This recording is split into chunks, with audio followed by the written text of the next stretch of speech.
नमस्कार, जनादेश 2024 में आपका स्वागत है। मैं हूं अभिषेक सिन्हा, एक बार फिर आपके साथ। चर्चा दूसरे फेज के मतदान का। झारखंड में दूसरे फेज का मतदान होने जा रहा है। देश में 5वें चरण का मतदान होने जा रहा है। 20 मई को यह मतदान होगा। चतरा, कोडरमा और हजारीबाग की जनता यह निर्णय लेगी कि किसको अपने क्षेत्र का सांसद बनाती है, अपने क्षेत्र का प्रतिनिधित्व करने के लिए किस पर विश्वास करती है। तमाम दावे, तमाम अटकलें लगाए जा रहे हैं, तमाम कयास लगाए जा रहे हैं। ताबड़तोड़ स्टार प्रचारकों की एंट्री हो रही है, लेकिन जनता अभी मौन है, राज नहीं खोल रही। न्यूज 11 के सहयोगी लगातार हर फील्ड पर जमे हुए हैं, हर जगह की जनता से राज जान रहे हैं, ग्राउंड जीरो की पड़ताल कर रहे हैं कि आखिर जो जनप्रतिनिधि आपके बीच पहुंचे हैं उन्होंने पहले क्या किया है और उनसे आगे क्या उम्मीद कर सकते हैं। देखिए ये रिपोर्ट। झारखंड की 3 सीटों पर मतदान। चतरा, हजारीबाग और कोडरमा में होगी वोटिंग। दांव पर 54 उम्मीदवारों की चुनावी किस्मत। झारखंड की 3 सीटों पर 20 मई को वोट डाले जाएंगे। चतरा, हजारीबाग और कोडरमा में प्रचार का शोर थमने में 24 घंटे से भी कम समय बचा है। ऐसे में सभी पार्टियों ने पूरी ताकत झोंक दी है। 5वें चरण में केंद्रीय मंत्री अन्नपूर्णा देवी समेत 3 विधायकों की प्रतिष्ठा दांव पर है। चतरा, कोडरमा और हजारीबाग सामान्य सीटें हैं। 20 मई को सुबह 7 बजे से शाम 5 बजे तक मतदान होगा। 3 सीटों पर 54 उम्मीदवारों की चुनावी किस्मत दांव पर है। चतरा में 22, कोडरमा में 15 और हजारीबाग में 17 उम्मीदवार चुनावी मैदान में हैं। बीजेपी के कालीचरण सिंह और कांग्रेस के केएन त्रिपाठी में मुकाबला।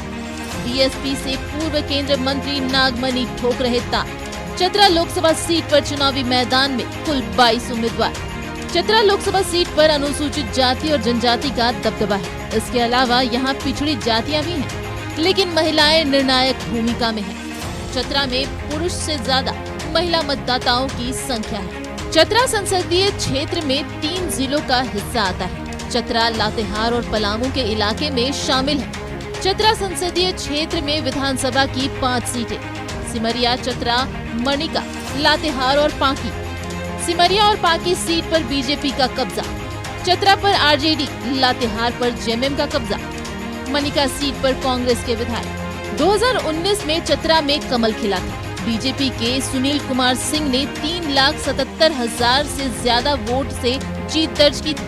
हजारीबाग सीट पर 2 विधायक आमने सामने हैं। बीजेपी से मनीष जायसवाल ताल ठोक रहे हैं, जबकि कांग्रेस से जेपी भाई पटेल मैदान में है।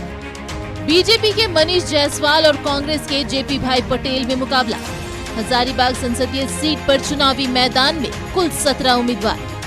हजारीबाग संसदीय क्षेत्र में अब की बार 44,000 से ज्यादा मतदाता पहली बार वोट डालेंगे। हजारीबाग संसदीय क्षेत्र रामगढ़ और हजारीबाग जिले में फैला हुआ है। यह लोकसभा क्षेत्र प्रकृति की गोद में बसा हुआ है। हजारीबाग संसदीय क्षेत्र में विधानसभा की 5 सीटें। बरही, बड़कागांव, रामगढ़, मांडू और हजारीबाग। विधानसभा की 3 सीटों पर एनडीए का कब्जा। बरही और बड़कागांव में कांग्रेस के विधायक। 2014 और 19 में जयंत सिन्हा ने जीत दर्ज की थी, लेकिन अब की बार पार्टी ने जयंत सिन्हा का टिकट काट दिया है। कोडरमा लोकसभा एक हाई प्रोफाइल सीट है। इस सीट से एक बार फिर बीजेपी की टिकट पर अन्नपूर्णा देवी चुनावी मैदान में है, जबकि महागठबंधन की ओर से सीपीआई-एमएल के विनोद सिंह उम्मीदवार हैं। बीजेपी के अन्नपूर्णा देवी और सीपीआई-एमएल के विनोद सिंह में मुकाबला। जेएमएम के बागी जयप्रकाश वर्मा निर्दलीय ठोक रहे ताल। कोडरमा सीट पर चुनावी मैदान में कुल 15 उम्मीदवार। कोडरमा संसदीय क्षेत्र में 21 लाख से ज्यादा मतदाता अपने सांसद का चुनाव करेंगे। कोडरमा संसदीय क्षेत्र में कोडरमा, हजारीबाग और गिरिडीह जिले का कुछ इलाका आता है। कोडरमा संसदीय क्षेत्र में विधानसभा की 6 सीटें। कोडरमा, बरकट्टा, धनवार, बगोदर, जमुआ और गांडे। विधानसभा की 3 सीटों पर बीजेपी का कब्जा। कोडरमा, धनवार और जमुआ पर बीजेपी के विधायक। गांडे पर जेएमएम और बगोदर पर माले का कब्जा। बरकट्टा पर निर्दलीय अमित यादव विधायक। कोडरमा लोकसभा सीट 1977 में अस्तित्व में आया, जिसके बाद अब तक 13 बार चुनाव हुए हैं। इनमें से 8 बार बीजेपी ने जीत दर्ज की। 2 बार बाबूलाल मरांडी चुनाव जीते। 2019 में रिकॉर्ड मतों से अन्नपूर्णा देवी ने जीत हासिल की थी। 2019 में इन 3 सीटों पर कमल खिला था। ऐसे में बीजेपी के सामने सीट को बचाने की चुनौती है, जबकि जेएमएम, कांग्रेस, आरजेडी और माले मिलकर बीजेपी के विजय रथ को रोकने में जुटी है। Bureau report, news 11 Bharat. पूरी रिपोर्ट आपने देखी, तमाम उलझनों को समझा। तमाम रिपोर्ट देखने के बाद आप ये तो समझ ही गए होंगे कि सियासी दांवपेच इस बार काफी तल्ख हैं। हालांकि चुनाव कितना गंभीर है, कितना मजेदार है, ये अतिथि बताएंगे। पहले अतिथियों का स्वागत कर लेते हैं। हमारे साथ भाजपा से अशोक बड़ाइक साहब जुड़े। अशोक जी, स्वागत है आपका। कांग्रेस से डॉक्टर संजय सिंह जुड़े हुए हैं। संजय जी, बहुत स्वागत आपका। झामुमो से अरुण वर्मा साहब हैं। अरुण जी, स्वागत है आपका। और आजसू से विजय साहू जी जुड़े हैं। विजय जी, स्वागत है आपका। आप सभी के साथ हमारे साथ सहयोगी अजय लाल जुड़े हुए हैं, सीधे चतरा से, ग्राउंड जीरो से जुड़े हुए हैं। अजय, चुनावी बिसात बिछ चुकी है, राजनीति चरम पर है, 20 मई को चुनाव होने हैं। क्या कहती है चतरा की जनता?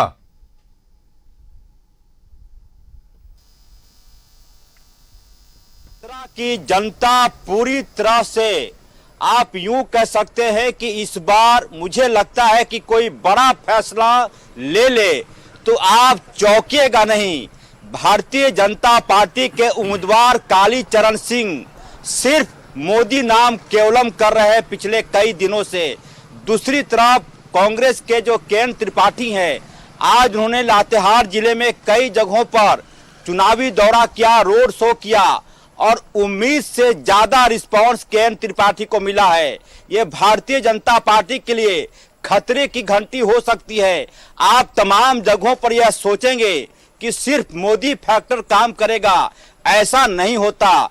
कई जगहों पर स्थानीय समीकरण काफी दिलचस्प होता है। रिपोर्ट में आपने बताया कि 3 जिलों के 5 विधानसभा है, चतरा, मनिका, लातेहार, पांकी और सिमरिया को छोड़ दें तो कई जो 4 विधानसभा क्षेत्र हैं, वहां पर भारतीय जनता पार्टी के उम्मीदवार कालीचरण सिंह की हालत पतली है। आने वाले 48 घंटे बेहद ही निर्णायक होंगे। जो वोटरों को साधने में सफल होगा वही चतरा से दिल्ली जाएगा, अन्यथा पैदल कर दिए जाएंगे। चाहे आप स्थानीय हो, चाहे आप चतरा के बेटा हो, चाहे आप कोई भी हो।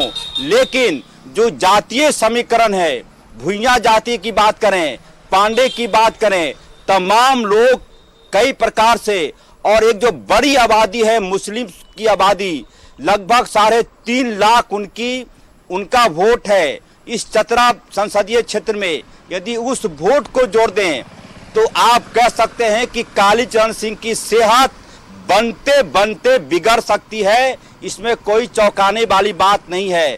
यदि सिर्फ मोदी फैक्टर ने काम नहीं किया, क्योंकि आप बार बार सिर्फ यह कहकर कि मोदी है तो मुमकिन है, या फिर कई अन्य चीजों का जो नारा लगाती है भारतीय जनता पार्टी, उससे काम नहीं चलने वाला।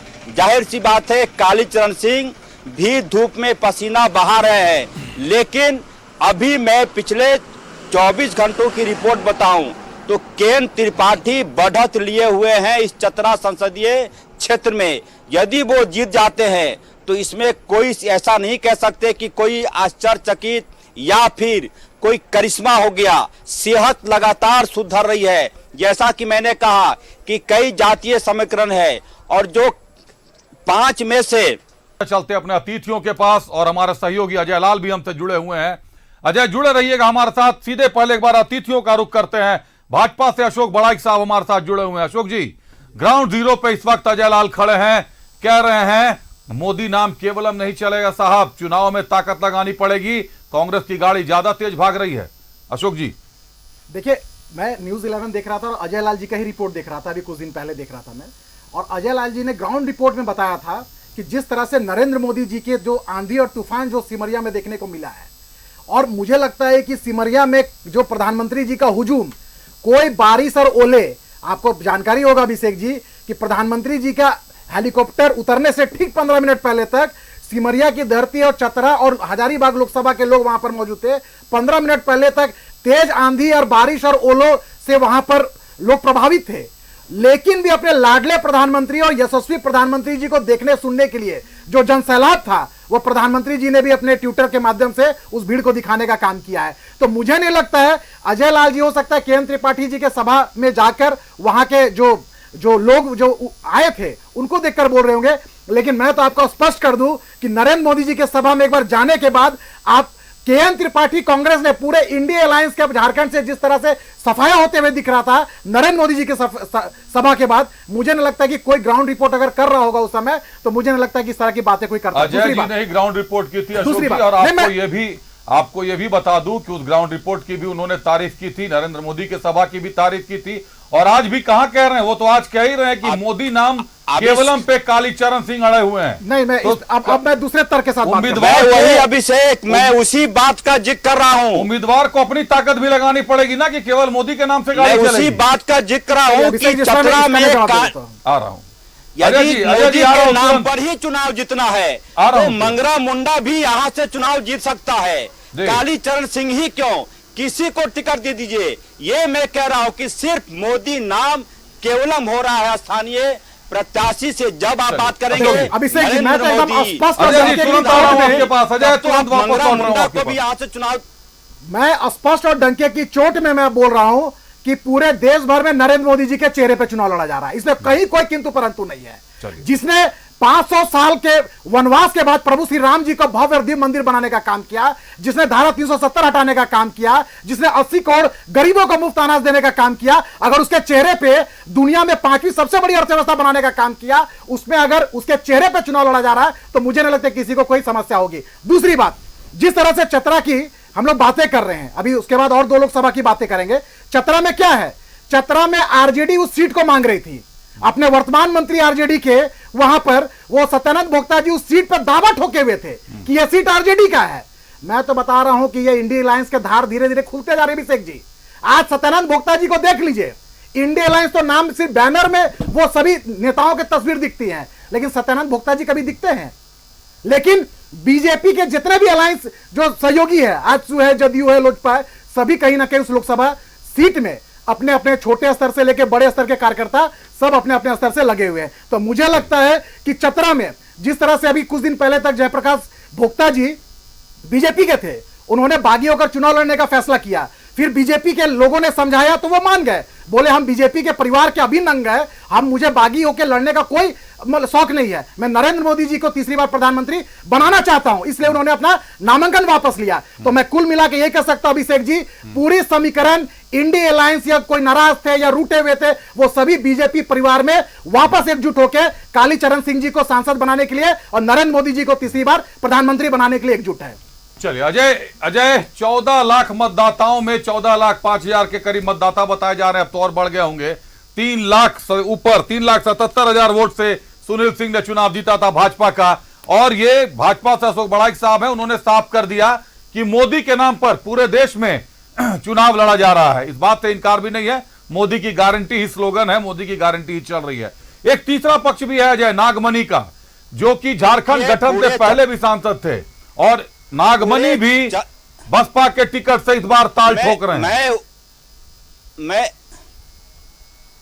मैं उसी बात का जिक्र कर रहा हूं अभिषेक कि पूरे चतरा संसदीय सीट पर 16,87,841 वोटर हैं।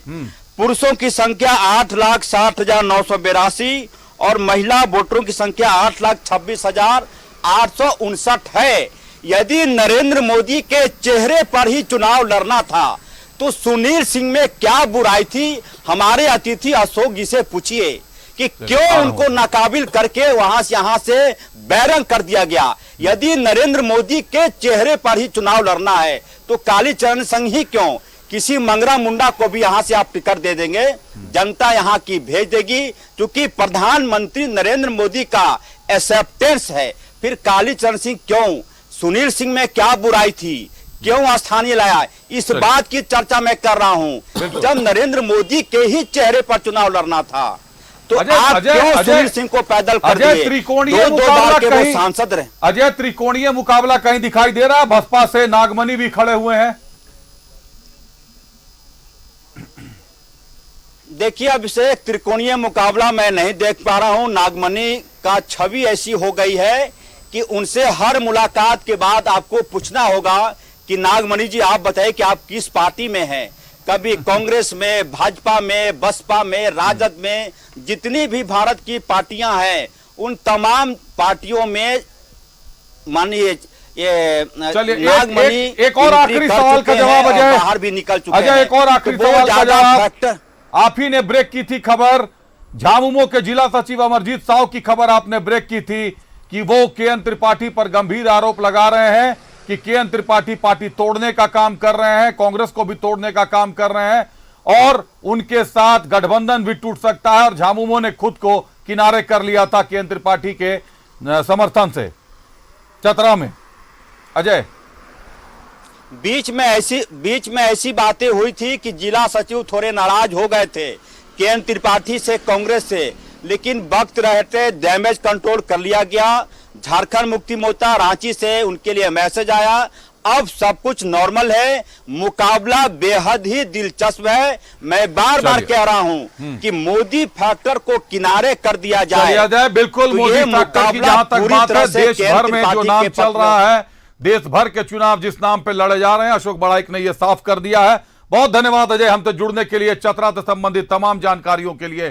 चतरा की ग्राउंड रिपोर्ट आपने देख ली, अब हमारे अतिथियों को भी सुनेंगे। पहले अभी अपने भाजपा को सुना, भाजपा से सवाल पूछे हमने कि आखिर ऐसा क्यों है कि केवल मोदी नाम केवलम कब तक चलेगा, आखिर उम्मीदवार को अपनी भी ताकत लगानी चाहिए। तुरंत लौटता हूं एक ब्रेक के बाद, चलते हैं कांग्रेस के पास, समझते हैं कांग्रेस और झामुमो से कैसे साधेंगे रण। पूछेंगे विजय साहू से, आसू से कि गिरिडीह में क्या होगी जयराम की भूमिका।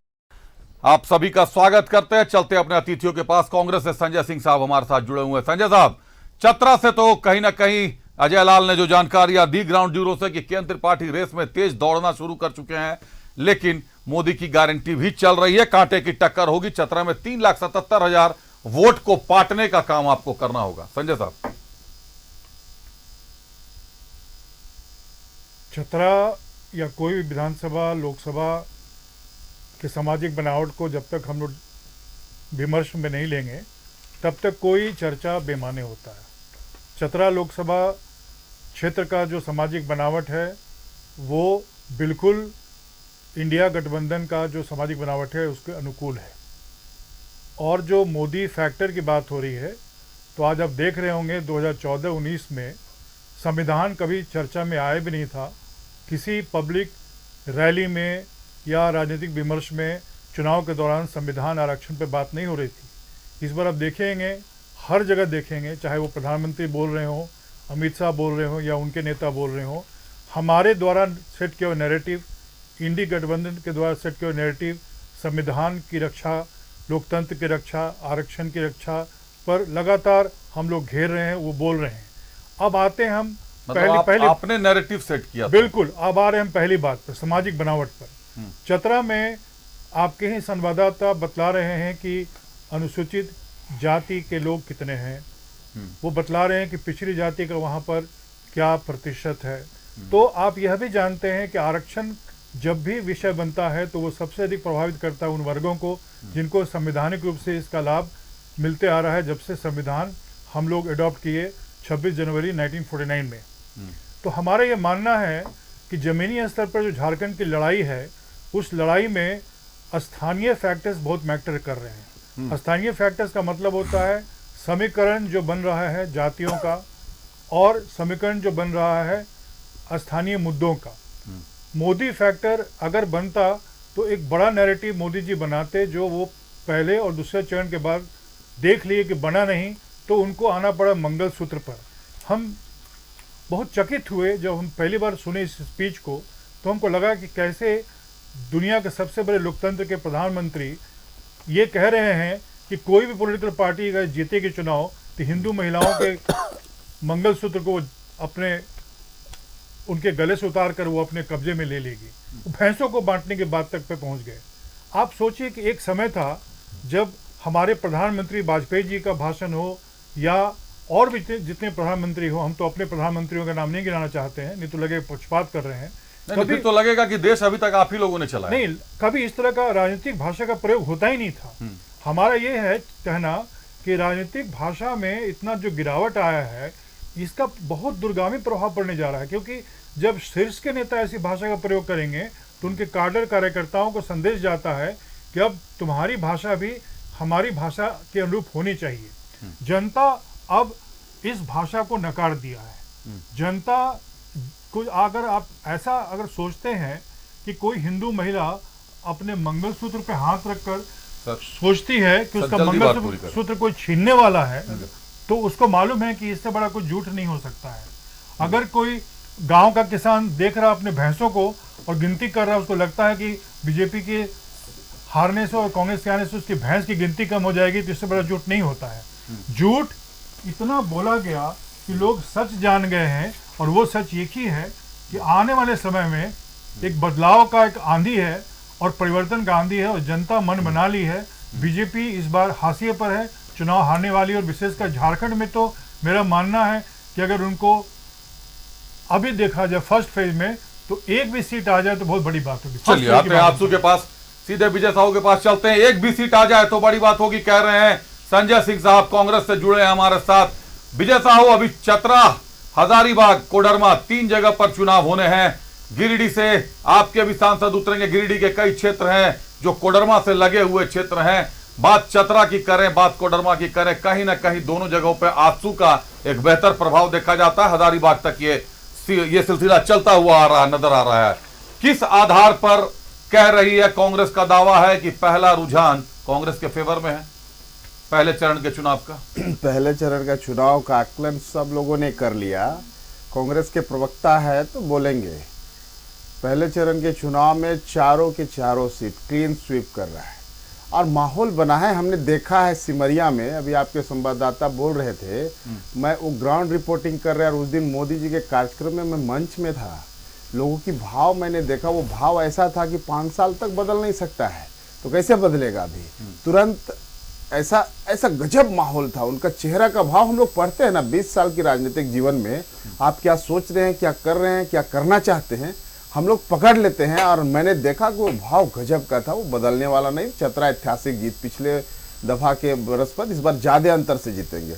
गिरिडीह का सवाल जहाँ तक है तो मेरा alliance partner Bharatiya Janata party के साथ हम लोग अलाइज है, और जिस तरह से हम लोग सभी पूरे 13 सीट में भारतीय जनता पार्टी को सपोर्ट कर रहे हैं, पूरा भारतीय जनता पार्टी गिरिडीह में लगा हुआ है। चंद्रप्रकाश चौधरी जी पूरे कोयलांचल में अगर किसी का नाम लेंगे विकास पुरुष के रूप में तो झारखंड में चंद्रप्रकाश चौधरी जी है। उनका व्यापक असर कितना है आप देखिए कि रामगढ़ विधानसभा चुनाव जीतने के बाद आंसू का प्रचार और प्रसार उस पूरे क्षेत्र में हुआ, जिस व्यक्ति की वजह से हुआ है, वो कार्यकर्ता जिनको देख के पार्टी में यार पार्टी का विस्तार हुआ है पूरे गिरिडीह क्षेत्र में, वो व्यक्ति आज चुनाव लड़ रहा है, वो विकास पुरुष है। और चुनाव हम लोग बेहतर मने ढंग से लड़ भी रहे हैं, और बहुत अंतर से हम लोग इस बार पिछले बार का रिकॉर्ड भी हम लोग तोड़ेंगे। इस बार 4 लाख पार होगा गिरिडीह में, गिरिडीह 4 लाख पार होगा। अशोक बड़ाई, बात करें नरेंद्र मोदी की, अभी आपने सिमरिया की बात कही, बिरनी में भी जमकर गरजे नरेंद्र मोदी। कोडरमा लोकसभा क्षेत्र पड़ता है, उसी दिन वहां पर कल्पना सोरेन की भी सभा थी, वहां भी भीड़ जमकर उमड़ी थी विनोद सिंह के साथ। कोडरमा का रण कहीं ना कहीं तकलीफदेह होता दिखाई दे रहा है। अभी चतरा की बात आपने सुनी, चतरा में भी फाइट है। कोडरमा की अगर बात करें तो कोडरमा में भी महेंद्र सिंह के सुपुत्र हैं। महेंद्र सिंह जन नेता थे, जमीन से जुड़े हुए नेता थे, इस बात को हर कोई स्वीकारता है। आज विनोद सिंह ने भी उस परंपरा को बनाकर रखा है। क्या देखते हैं नरेंद्र मोदी की गारंटी बनाम महेंद्र सिंह की बनाई हुई जमीन? देखिए, स्वाभाविक सी बात है, प्रधानमंत्री आते हैं तो देखने के लिए लाखों की तादाद में लोग जुटते हैं, तो वो बिरनी और सिमरिया की जनता ने दिखा दिया, सभा ने दिखा दिया। देखिए, आप पलामू की बातें कर रहे थे, मैं 1 मिनट में अपनी बात समाप्त करूंगा। पलामू की, माफ करेंगे, चतरा की जनता क्यों बीजेपी को वोट करेगी? क्योंकि वहां सबसे बड़े आबादी भोक्ता की है, जो भोक्ता समाज की कई वर्षों से मांगे थी कि हम सांस्कृतिक रूप से अनुसूचित जनजाति श्रेणी में आते हैं, और बीजेपी सरकार अर्जुन मुंडा जी ने उतने बड़े तादाद में जो भोक्ता समाज के लोग हैं उसको अनुसूचित जनजाति श्रेणी में डालने का काम किया है, यानी शेड्यूल ट्राइब्स श्रेणी में डालने का काम किया है। तो आज जो भोक्ता की बहुत बड़ी आबादी जो चतरा में है, वो कहीं ना कहीं बीजेपी को अपना मत और अपना समर्थन देते हुए दिख रही है। उसी तरह अब आप आएंगे कि के एन त्रिपाठी वहां क्यों हारेंगे? आप देखेंगे जिस तरह से उलगुलान न्याय महारैली हो रही थी, तो उस दिन महारैली के समय जब आलमगीर साहब मंच में भाषण देने उठे, सभी बड़े नेता कांग्रेस के मंच पे थे, उसी समय नीचे में के एन त्रिपाठी मुर्दाबाद और लोकतंत्र की हत्या की बात के आरोप लगाने वाले लोग वहां पर लोकतंत्र क्या किस तरह से नंगा नाच कर रहे थे, कुर्सी उठा के एक दूसरे के ऊपर मारामारी कर रहे थे केएन त्रिपाठी के विरोध में। इससे पता चलता है कि जो अपने पार्टी के अंदर जिसके स्वीकार्यता नहीं है वो चतरा लोकसभा की जनता के अंदर क्या स्वीकार रहेगा। दूसरी बात अब हम आते हैं कोडरमा तरफ। आज झारखंड मुक्ति मोर्चा ने कार्रवाई किया है, उनके महासचिव ने जी। वो बसंत लोंगर और चमरा लिंडा जी को निष्कासित किए थे, लेकिन वो जयप्रकाश वर्मा को काफी दिनों तक मान मनोबल में थे कि आप लड़िए मत लड़िए। इसीलिए जब नहीं बात माना, वो उन बागियों के चुनाव लड़ रहे हैं। जेएमएम के नेता थे जयप्रकाश वर्मा, और आज जब बात मन नहीं हुई तो आनंद फानन में लोबिन हेम्ब्रम जी को, जयप्रकाश वर्मा जी को, सीता सोरेन जी को, बसंत लोंगा जी को, विष्णु चमरा लिंडा जी को इन लोगों ने निष्कासित करने का काम किया। चमरा लिंडा निष्कासित नहीं है साहब, चमरा लिंडा जी को इन्होंने निलंबित किया है, निलंबित किया, लेकिन जयप्रकाश वर्मा जी को इन लोगों ने निष्कासित किया है। आखिर चुनाव तो वो नॉमिनेशन फाइल कितने दिन पहले किए थे, क्यों इन लोगों ने अभी तक उनको निष्कासित नहीं किया था? क्योंकि मान मनोबल का खेला चल रहा था। जो अपने स्टैंड पे कायम रहे कि नहीं, पार्टी ने मेरे साथ धोखाधड़ी किया है, मुझे पार्टी ने आश्वासन देकर चुनाव लड़ने का वादा किया था और आज इनको टिकट दे दिया है, तो वो बागियों के चुनाव लड़ रहे और कहीं ना कहीं इन लोगों का हार का डर सता रहा है, इसलिए उनको आज निष्कासित करने का लेटर इन लोगों ने जारी किया है। और जिस तरह से बिरनी का सभा हुआ, अभिषेक जी, वो भूतो न भविष्य ऐसा कोई कार्यक्रम हुआ होगा, वहां बिरनी की जनता, कोडरमा की जनता ने देखा कि किस तरह से प्रधानमंत्री जी का जो आवभगत किए उन लोगों ने, जिस तरह से भव्य जो जन सैलाब देखने को मिला, उसे तो साफ जाहिर होता है कि कोडरमा और गिरिडीह की जनता नरेंद्र मोदी जी के पक्ष में अपना मतदान करने जा रही है। चलिए, अरुण वर्मा साहब का रुख करते हैं। जेएमएम से हमारे साथ अरुण वर्मा जुड़े। अरुण वर्मा साहब, ये सवाल मेरा भी आने वाला था कि मैंने पहले भी प्रवक्ता से पूछा था, हेमलाल साहब हमारे साथ जुड़े थे, लेकिन उचित जवाब नहीं आया। शायद आपसे उचित जवाब आ जाए। चमरा लिंडा और लोबिन हेम्ब्रम दोनों विधायक थे जेएमएम के, दोनों ने एक अपराध किया था। सीता सोरेन ने तो इस्तीफा दिया था, इस्तीफा मंजूर करके सोरेन परिवार की गरिमा को बनाए रखा जा सकता था, लेकिन बाकायदा इस्तीफा पर टिप्पणी करते हुए कि आपने इस्तीफा दिया था मंजूर करने के लिए, लेकिन आपको निष्कासित किया जाता है। ये लिखा हुआ है, चिट्ठी में लिखा हुआ है, पूरे अक्षर हैं। और बात करें चमरा लिंडा की और लोबिन हेम्ब्रम की, अपराध एक, सजा अलग अलग। चमरा लिंडा को निलंबन मिला है, लोबिन हेम्ब्रम को निष्कासित, जबकि लोबिन हेम्ब्रम चमरा से पुराने विधायक हैं, बोरियो के विधायक हैं, काफी लोकप्रिय विधायक हैं, दोनों ने नामांकन किया। अरुण वर्मा साहब, देखिए, पार्टी का केंद्रीय नेतृत्व को जो उचित लगा उन्होंने वो कार्य किया। इसमें तो हम अधिक कुछ विशेष बोल नहीं पाएंगे, पर अभी हमारे बीजेपी के साथी आरोप लगा रहे थे कि केएन त्रिपाठी और हम लोग का रैली में मारपीट या झगड़ा झमेला झंझट बोल रहा हो गए हैं। तो भैया इनके पार्टी में भी लड़ाई झगड़ा होते रहा है। उत्तर प्रदेश का एक मामला याद कर लीजिए, राज्यसभा मतलब लोकसभा के सांसद अपने विधायक को चप्पल से पीटते हैं बीजेपी के। अभी इनके ढुल्लू महतो जी धनबाद के सांसद के विधायक मतलब चुनाव लड़ रहे हैं, उन्होंने अब पूर्व सांसद को कहा कि 20 साल तक गांजा पी के घूमते रहे हैं। तो ये सब आरोप प्रत्यारोप, निजी आक्षेप लगाना उचित नहीं है। हम लोग काम की बात कर रहे हैं। हम लोग कह रहे हैं कि 25 लाख तक का मुफ्त इलाज हम लोग देंगे। हम लोग कह रहे हैं, तो मैं आने वाला हूं, हम लोग कह रहे हैं कि चावल कर रहे हैं, हम लोग कह रहे हैं कि 30 लाख युवाओं को रोजगार देंगे। हम लोग कह रहे हैं कि पेट्रोल डीजल के दाम को कम करेंगे जी, रसोई गैस की कीमत को कम करेंगे। हम लोग काम की बात कर रहे हैं, हम लोग रोजगार की बात कर रहे हैं। हम लोग ये नहीं कह रहे हैं कि किसी का भैंस खोल के ले जाएंगे।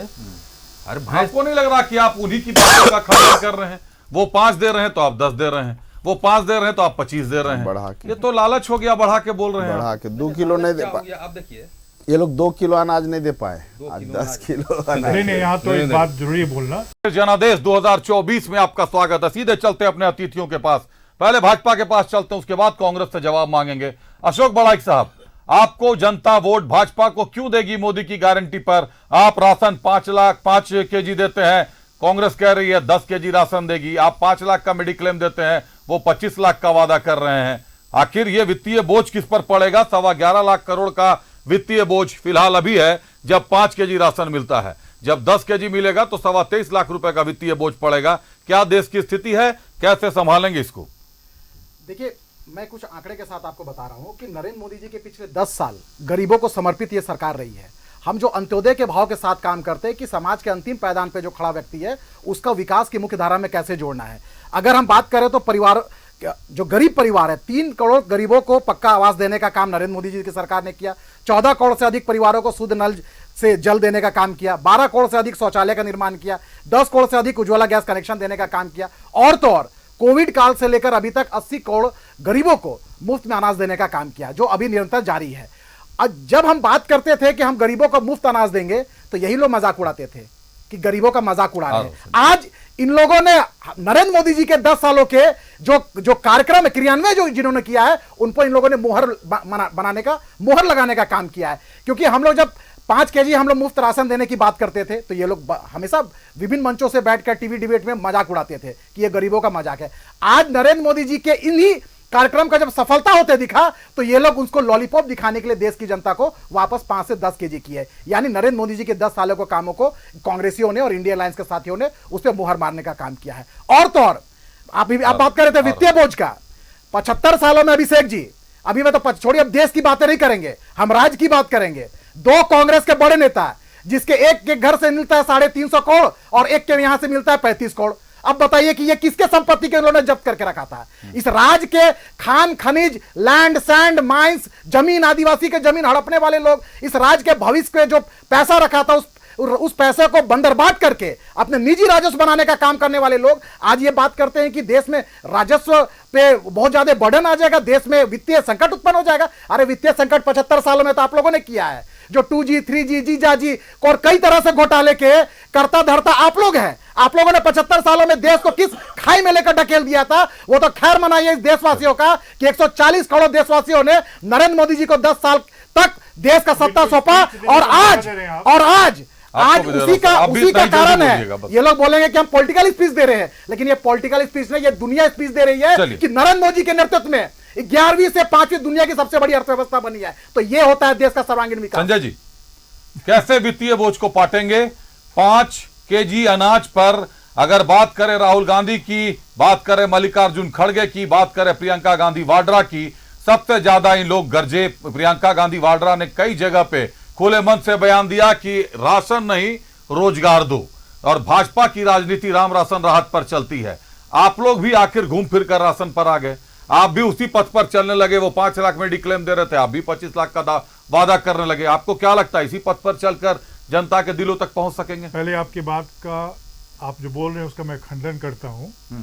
राजस्थान में हम लोग पहले ऐसे राज्य हैं जब कांग्रेस की सरकार है। आप किस बात का खंडन कर रहे हैं पहले वो बताइए। मैं खंडन जो कर रहा हूं, मैं सुन लीजिए मेरी बात को, प्लीज सुन लीजिए। राजस्थान पहला राज्य था कांग्रेस शासित जहां 25 लाख रुपए का मेडिक्लेम हम लोग इंट्रोड्यूस किए थे और वो सक्सेसफुली चल रहा था।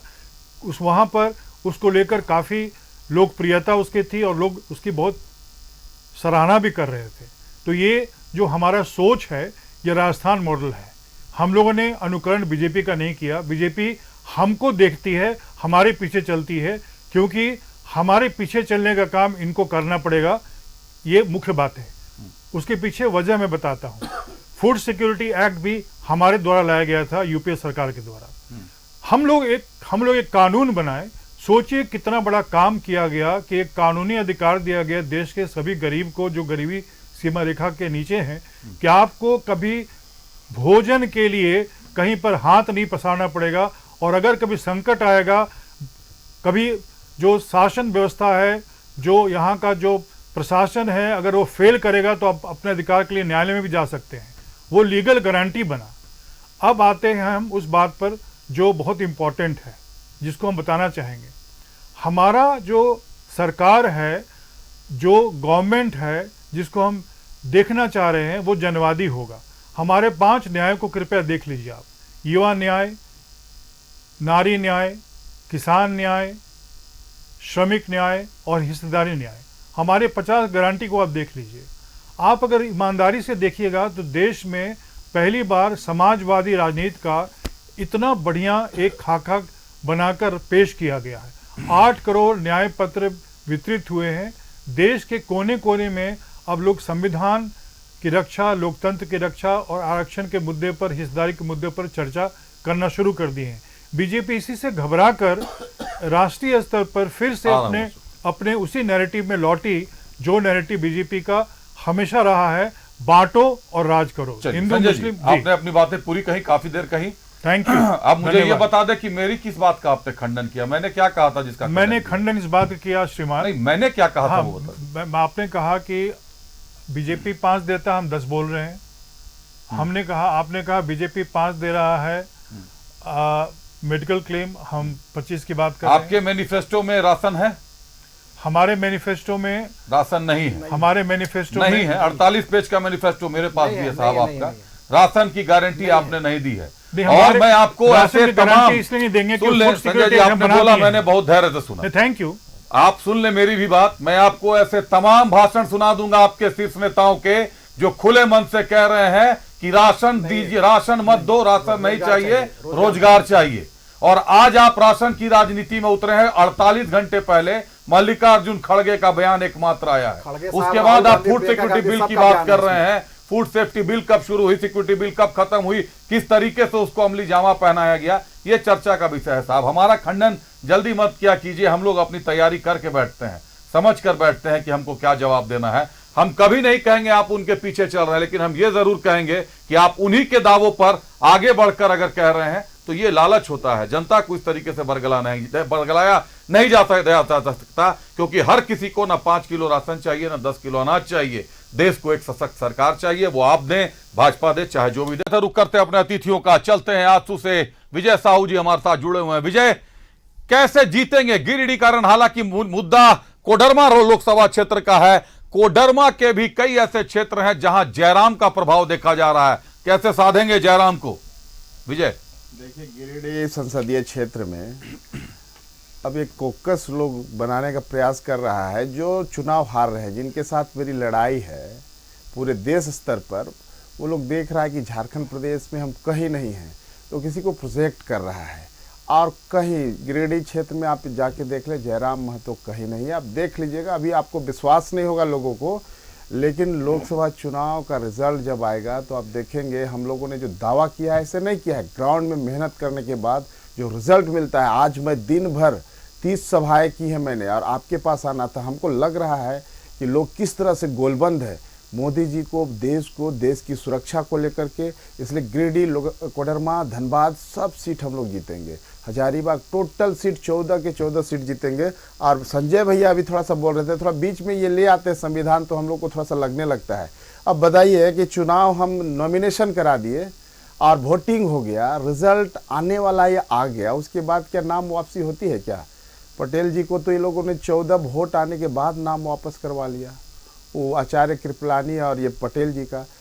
तो फिर लोकतंत्र का बात थोड़ी बात क्यों करते हैं? लोकतंत्र को तो शुरू से ये लोग पूरी बताएं, दर्शकों को पूरी बात बताएं। क्या पटेल क्या बात कर रहे हैं, पूरी बात बताएं। अब जब नाम बताएं। हाँ, सरदार वल्लभ भाई पटेल, आचार्य कृपलानी और आपके नेहरू जी, जब प्रधानमंत्री बनाने का बात आया तो वो डेलीगेट्स मेंबर थे, वो 15 लोगों का था। और उसमें जब वोटिंग हुआ तो पटेल जी के पक्ष में 14 लोग वोट किए थे, सबसे ज्यादा। और वोटिंग का रिजल्ट जब आ गया तो लोकतंत्र में क्या है, जो वोटिंग में जीत गया, जिसकी मेजोरिटी है, वो बनेगा, वो उसकी सरकार बनेगी, वो प्रधानमंत्री कैंडिडेट का चुनाव था।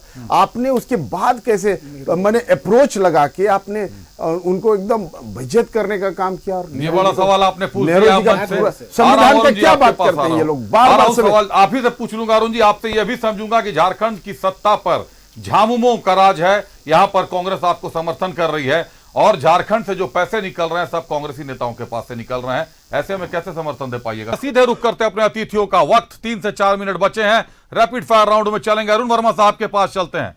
अरुण वर्मा साहब, जेएमएम से आप हैं, अभी अभी आपने सुना क्या कहा विजय साहू जी ने। ये एक तथ्यात्मक सच्चाई भी है कि पटेल साहब को प्रधानमंत्री पद के सबसे ज्यादा वोट आए थे, 14 वोट आए थे। आज भी देश की स्थिति कमोबेश वही है, विपक्ष का चेहरा साफ नहीं है कि प्रधानमंत्री कौन बनेगा। आप भी समर्थन कर रहे हैं, अगर झामुमो भी गठबंधन में है तो किसी ना किसी को तो प्रधानमंत्री के रूप में देख रहा होगा, ये पहला सवाल है। दूसरा सवाल यह है कि करोड़ों रुपए बरामद हो रहे हैं, कांग्रेस नेताओं के घर से बरामद हो जाते हैं, उनके, माफ कीजिएगा, उनके घर से नहीं, उनके नौकर के घर से करोड़ों रुपए बरामद हो रहे हैं। कैसे देखते हैं इसको, कैसे झारखंड में सरकार चलेगी? देखिए, संसदीय प्रणाली में तो जीतने के बाद जब जीत के सांसद आएंगे तो वो लोग तय कर लेंगे प्रधानमंत्री कौन होंगे। पहला सवाल का वही तो तय किया उन्होंने 14 वोट पे। तो वही तो बोल रहे हैं कि लकीर को पीटते रहना ये बीजेपी की आदत बन गई। भैया, कांग्रेस ने कुछ गलतियां की हैं तब तो आप सत्ता में आए, आप उन्हें ठीक कीजिए, आप ठीक कीजिए। आप कांग्रेस की गलती को आप मतलब 60 साल भैया ठीक है, आप हो गया, अब 10 साल आपका भी हो गया, आप अपने काम को बताइए। अब माननीय प्रधानमंत्री जी अगर किसी के ऊपर भ्रष्टाचार का आरोप लगाते हैं तो उसे गंभीरता से लेना चाहिए या नहीं लेना चाहिए, आप बताइए। मुझसे पूछ रहे हैं? बिल्कुल आपसे आप अडानी अंबानी के टेम्पो नहीं, अडानी अंबानी के टेम्पो की बात हम नहीं कर रहे हैं जी। माननीय प्रधानमंत्री जी 70,000 करोड़ रुपया घोटाला का आरोप लगाए अजीत पवार के ऊपर कि 70,000 करोड़ रुपया का इन्होंने घोटाला किया, इनका जगह जेल है। आप माननीय प्रधानमंत्री जी अशोक चौहान कांग्रेस के थे, उनके ऊपर क्या आरोप लगाए कि इन्होंने सैनिक का विधवा का जमीन जो उन लोगों को मिलना था उस जमीन को ये हड़प लिए, उनको भी वो जेल भेजने के बारे में बोल रहे थे। उन सब केसेस का आज का स्टेटस पता है? नहीं, भ्रष्टाचार आज तो वो बीजेपी में शामिल हो गई है, आज वो राज्यसभा चले गए। मैं कानूनी स्टेटस पूछ रहा हूँ। कानूनी स्टेटस आप अजीत नहीं पता है आपको, क्योंकि मुझे भी नहीं पता है। ठीक है, आप भ्रष्टाचार के आरोप लगाते हैं। सुनिए, ये कैसा तथ्यात्मक मामला है कि आप उससे पूर्व मुख्यमंत्री हेमंत सोरेन साहब का पूछेंगे तो मैं बता सकता हूँ। अब आप उससे अजीत पवार का, सुदीप सेन का पूछेंगे, आप हिमंता विश्वकर्मा का शर्मा का पूछेंगे, उनकी पत्नी का पूछेंगे या और कई लोगों का पूछेंगे, कई ऐसे लोग हैं। ये मैं आपकी बात, माननीय प्रधानमंत्री, जब देश के प्रधानमंत्री किसी के ऊपर आरोप लगाते हैं बहुत गंभीर मामला है ना। चलिए, बहुत गंभीर मामला है। आरोप पूरी बात मेरी सुन लीजिए। तो गंभीर विषय है। अब बीजेपी का क्या है, प्रोपगंडा बन गया है, दूसरे को बदनाम करो और अपना चेहरा चमकाओ। और अगर वही भ्रष्टाचारी जिनके ऊपर माननीय प्रधानमंत्री जी खुद आरोप लगाएं, हसन मुशर्रफ हो, हेमंत विश्व शर्मा हो, या फिर अजीत पवार हो, या फिर आपके आदर्श घोटाले वाले अशोक जी हो, तो सबको बीजेपी में आप ले लिए तो क्या वो जेल है वो बीजेपी? तो ये गलत क्या है ना, आप इनके पूरे चर्चा को आप सुनिए और आपके दर्शक भी सुन रहे होंगे। लेकिन अभिषेक जी, लेकिन इन लोगों ने धीरज साहू के 350 करोड़ की राशि जो ईडी ने जब्त किया उसके बारे में चर्चा नहीं की। इन्होंने हेमंत सोरेन जी का जो सेना का जमीन, आदिवासी का जमीन हड़पने के मामले पे जब वो जेल में बंद है उस पर चर्चा नहीं करेंगे। इन लोगों ने 35 करोड़, आलमगीर आलम साहब आज जेल गए हैं उसी कांड में, 35 करोड़ रुपया जो घूस का पैसा रखा हुआ था, इस राज्य का भविष्य के लिए पैसा रखा गया था, लेकिन उसके बारे में चर्चा नहीं करेंगे। आज ये देखने को मिल रहा है इस राज्य के जनता को कि पूर्व मुख्यमंत्री जी भी होटवार जेल में बंद है और कांग्रेस के कद्दावर नेता यानी सरकार के नंबर 2 के नेता आलमगीर आलम साहब, वो भी आज उसको इस्तीफा देना पड़ा और होटवार जेल में बंद है। पाबंदी है। संजय सिंह साहब, विक्टिम कार्ड खेलेंगे या सत्य न्याय के साथ चलेंगे? सत्य न्याय के साथ चलेंगे। और एक अच्छी खबर दे दें आपको, आपके चैनल के माध्यम से पूरे दर्शकों को दे दें जी कि एक SIT फाइल करने के लिए PIL फाइल किया गया है, centre for public interest litigation. पिछले मंगलवार को जस्टिस खन्ना ने कहा कि ये चीफ जस्टिस के सेक्रेटेरिएट में है, हम लोग जल्दी इसको लिस्ट करने जा रहे हैं, सुनवाई करने के लिए। अब सब्जेक्ट पे आते हैं। सब्जेक्ट है इलेक्ट्रल बॉन्ड में क्विड प्रो को। इलेक्ट्रल बॉन्ड के जरिए जो धंधा लेकर चंदा दिया गया और चंदा लेकर धंधा दिया गया, और जो रॉबर्ट वाड्रा साहब ने फिर इलेक्टोरल बॉन्ड से पैसा क्यों दे दिया? मेरी बात सुनिए। अब बीच में मुझे डिरेल करने की कोशिश कर मत कीजिए। अब ये सुप्रीम कोर्ट में चला गया विषय। अब समझिए क्या बोलना चाह रहे हैं। समझ गया। सुप्रीम कोर्ट जब इसको असंवैधानिक करार कर रहा था तब ये चिंता प्रकट किया था कि इलेक्टोरल बॉन्ड क्विड प्रो को बढ़ावा देने जा रहा है। आपको पता होगा कि शेल कंपनीज जो हैं वो भी इलेक्ट्रल बॉन्ड में बीजेपी को चंदा दिया। शेल कंपनीज जिसका 3 साल से भी कम रजिस्ट्रेशन हुआ है। इलेक्टोरल बॉन्ड पर चर्चा करूंगा सर। मैं इसलिए कह रहा हूं कि इलेक्टोरल बॉन्ड के जरिए जो राजनीतिक भ्रष्टाचार हुआ है उसको पूरा मीडिया छिपाना चाहता है। ये कैसा राजनीतिक भ्रष्टाचार है कि सारे दस्तावेज सबके पास? नहीं सारे ये भ्रष्टाचार है सर। भ्रष्टाचार ये भ्रष्टाचार सर कहते हैं कि CBI ED और IT जिन कंपनीज और इंडिविजुअल्स पर रेड कर रहे हैं, ये भ्रष्टाचार है सर। उनको आप पैसे निकल रहे हैं, करोड़ का जस्टिफाई करेंगे ये लोग। पैसे निकल रहे हैं अशोक जी, हजारों लाख करोड़। मैं आपको डिटेल नहीं करूंगा, आपकी बात नहीं काटूंगा, लेकिन आप जिस भ्रष्टाचार की बात कर रहे हैं उसके प्रमाण आप हाथ में लिए घूम रहे हैं कि इन्होंने इतना पैसा दिया, इन्होंने इतना पैसा दिया। ये तथ्य आज है ना आपके पास? कल तक ये तथ्य थे क्या? इलेक्टोरल बॉन्ड के आने के पहले आप मुझे बताएंगे कि किस पार्टी को कितना चंदा मिला था? कुछ ये तो रिपोर्ट है। सुप्रीम कोर्ट भी पूछेगी आपसे। 75 सालों में कोई ये तो डायलेमा बताना जो है पड़ेगा। नहीं इन लोगों के ये तो पास आज हम पत्रकारों के पास भी है, जनता के पास भी है कि किस पार्टी को कितना चंदा वो मिला नेट में अवेलेबल है, कोई भी डाउनलोड करके देख फैक्ट सकते तो हैं। है हमारे पास। 75 सालों में लेकिन कोई लेखा जोखा नहीं है। रॉबर्ट वाड्रा साहब ने क्यों चंदा दिया, सवाल जरूर उठाए साहब, लेकिन भ्रष्टाचार वो नहीं जो लिखित तौर पर किया गया हो। भ्रष्टाचार यह है कि नौकर के घर से 37 करोड़ रुपए बरामद होते हैं। जिन मंत्री के या ओएसडी के या उनके नौकर के घर से ये पैसे बरामद होते हैं, आखिर उनके घर में ये पैसे आए कहां से? इस काले धन का कुबेर कौन है? ये एक बड़ा सवाल है जिसकी जांच आप लोगों को भाजपा से ज्यादा गंभीरता से करनी चाहिए, क्योंकि आरोप पूरी पार्टी पर लगते हैं, करता कोई एक है।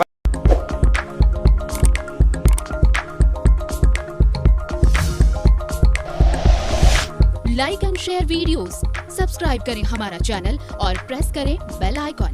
न्यूज़ 11 भारत, सच है तो दिखेगा।